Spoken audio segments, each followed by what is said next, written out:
नमस्कार मैत्रिणींनो, मी शीतल तुमचे मनापासून स्वागत करते। मैत्रिणींनो, आज स्वस्तिक रंगोली मॅट घेऊन आलेली आहे। लांबी आणि रुंदी 4.5 इंच आहे आणि 1.5 इंचावर अशी मार्जिन करून आतमध्ये 1.5 इंच घेतलेला आहे। स्वस्तिकच्या बॉर्डरला आपल्याला रेड कलर घ्यायचा आहे। ही बॉर्डर पूर्ण करून घ्यायची आहे। अशा पद्धतीने बॉर्डर पूर्ण करून घेऊया। तुम्हाला एक सांगू इच्छिते, कितीही मोठे स्वस्तिक मॅट बनवायचे असेल तरी त्याचे 3 भाग करायचे।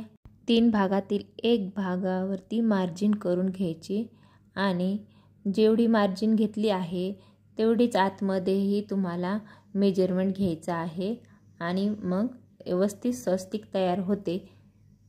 तुम्हाला माझे व्हिडिओ आवडत असतील तर व्हिडिओला लाईक करा आणि चॅनलला सबस्क्राइब करायला विसरू नका आणि बेल आयकॉन दाबा, कारण की पुढच्या व्हिडिओचे नोटिफिकेशन मिळून जाईल। अशा पद्धतीने स्वस्तिक पूर्ण झाली आहे। व्हिडिओ पूर्ण पाहिल्याबद्दल धन्यवाद।